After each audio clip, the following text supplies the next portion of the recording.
Man, I really lucked out. Who knew I'd get a windfall like this, right? A windfall? Something good happened to you? Wait, you haven't noticed yet? Thanks for the $50,000 in appliances. What the heck did you buy to spend $50,000 on appliances? And why are you thanking me? I have no idea what you're talking about. You have that fancy black card, so I thought I'd put it to good use. You know, spend it on someone meaningful like me. How audacious of you. Wait, a black card? Whose card are you talking about?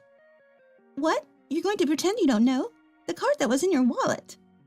That's not my card, though. My name is Vivian. During high school, I found a part-time job at a company I had always admired. I dedicated myself to that job wholeheartedly. Luckily or not, I didn't have many friends, so while everyone else was out having fun, I was earning some money. Because of that, I had a bit more cash than most high school students. I continued to work there even after starting college. From the beginning, I was motivated to work hard so as not to burden my parents with tuition fees. Though my savings dwindled over time, the sense of accomplishment I felt was exhilarating. Then, as I started to think about full-time employment, an opportunity presented itself.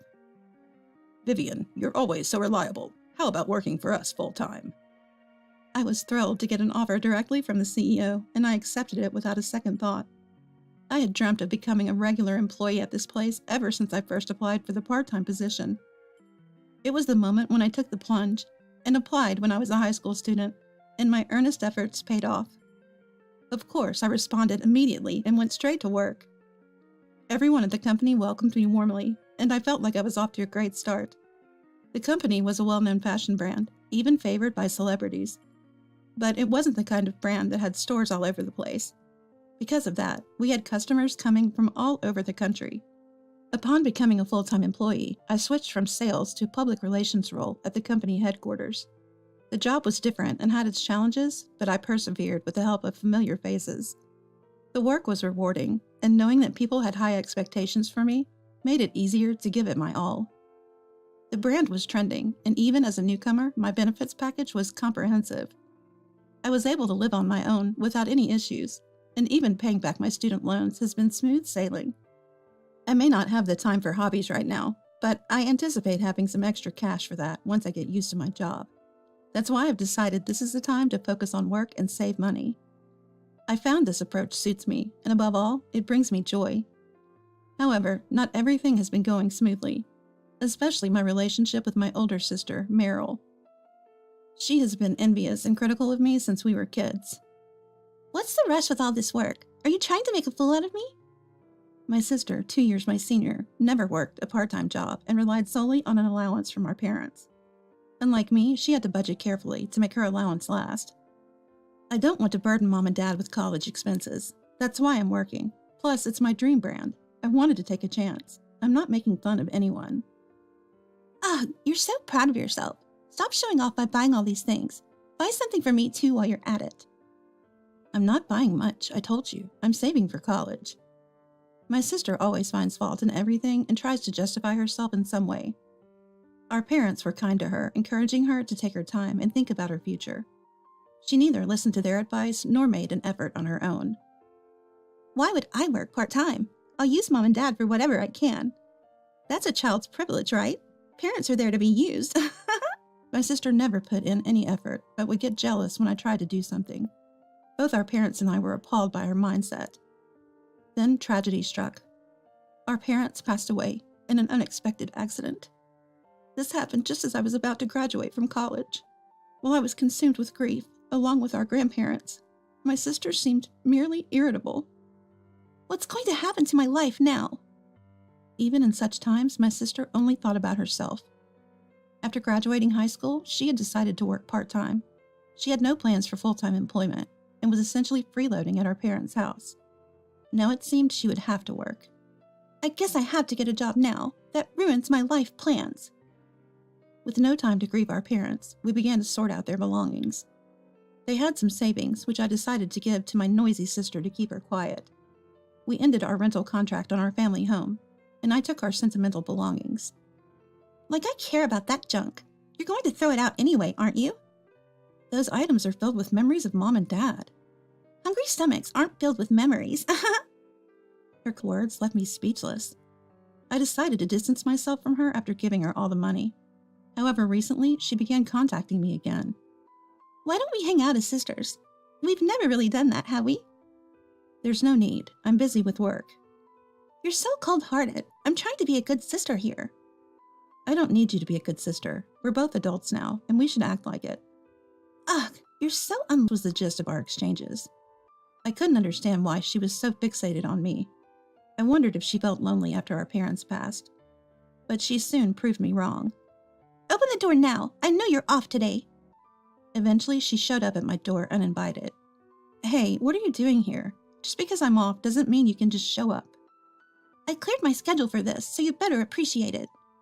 My sister walked into the living room with an audacious and arrogant demeanor, plunking herself down and refusing to move. What's with the big bag? Going on a trip? I'm staying here for 2 nights, starting today. Make sure you prepare the meals, okay? What? You just show up and plan to stay? What's the deal? I just told you. Let's spend some quality sister time together. What's not to like? I'm trying to bond with you here. She then immediately urged me to prepare lunch and started laughing loudly while watching TV. No matter how much I told her to leave, she wouldn't, so I had no choice but to put up with her. She complained no matter what I cooked. Can't you serve me something more spectacular? A sandwich for someone as magnificent as me? If you have complaints, you don't have to eat. Reluctantly, my sister picked at the food, mumbling under her breath. Why is she even doing this? This was a miserable time for me. On the second night, I noticed she seemed happier than usual before going to bed. What's up? You've been grinning. It's kind of creepy. You'll see. You'll thank me later. What are you planning? This is scary. The next morning, still in high spirits, she left my house. Then the day after, she called me. You got a promotion and started making more money, so you have a black card now, right? Thanks to you, I could use some sister privileges. What? What black card are you talking about?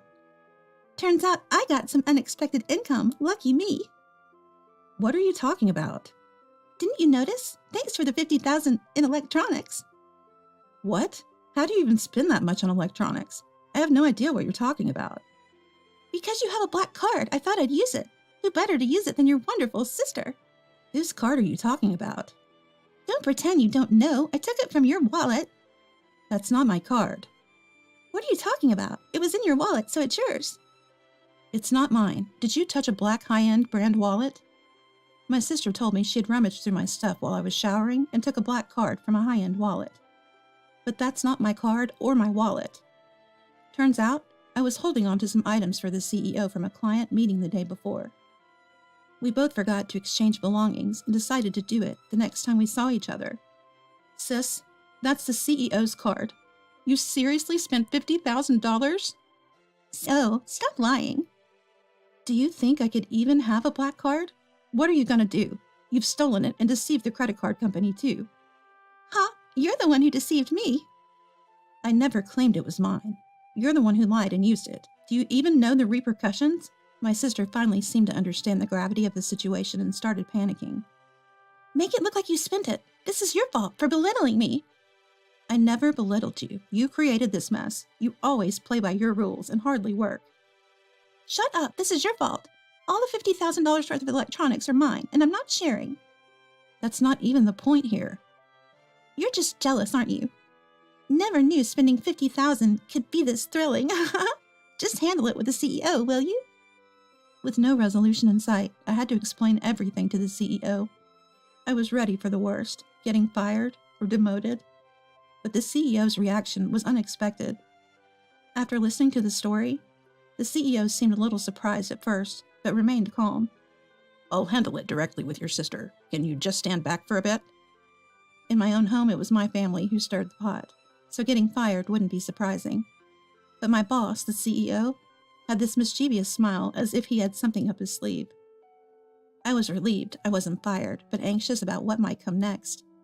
A few days later, the CEO sent my sister a formal letter, suggesting he might take legal action through a lawyer. I couldn't do anything when she immediately called me flabbergasted. Heartless, isn't he your CEO? Don't you get it? You used someone else's card and caused this mess. I was ready to lose my job, too. You need to sort this out with the CEO. Luckily, the CEO wasn't seriously planning on suing her. He sent the letter to settle matters. If she agreed to a settlement, he would let it go smoothly with just a refund. I won't pay. It's your fault, so you should cover it. I thought I was using your $50,000, not the CEO's money. You think that excuse will work? Why can't they just dock it from your salary? The CEO wants to talk to you. This has nothing to do with my job. My sister, who seemed not to fully grasp her situation, kept trying to pin the blame on me. As the CEO's deadline approached, she became increasingly anxious. Despite her constant complaints, she seemed to realize there was no way out. She told distant relatives and friends about the situation, gathering the money to refund the CEO, much to my surprise. I was surprised that she managed to do it in about a week. The CEO accepted this as her paying back money she had borrowed, and didn't intend to escalate the matter. But after my sister openly discussed her situation, she started receiving cold glares from everyone around her. She hadn't saved a penny, squandered our parents' inheritance, and didn't have a stable job. Showing up to borrow money after racking up credit card debt only made her look worse.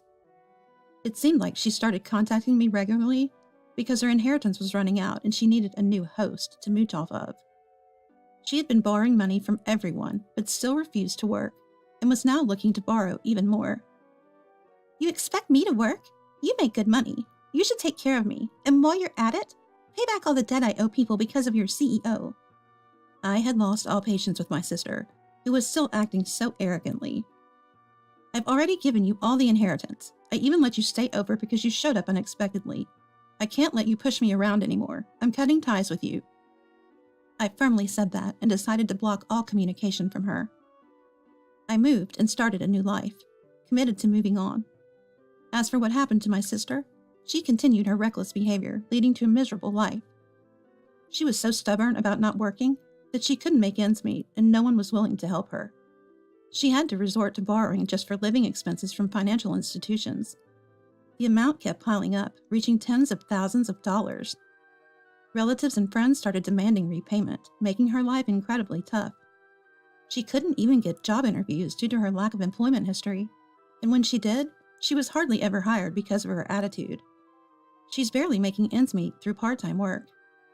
As for me, thanks to my CEO's understanding, I've been able to continue my work without repercussions. I was the one who gave her access to the money, and I'm sorry for putting a strain on your family relationship, Vivian. I've always appreciated your hard work, and I wanted to handle this as smoothly as possible. Thanks to my CEO's sentiments, my life has continued on much the same.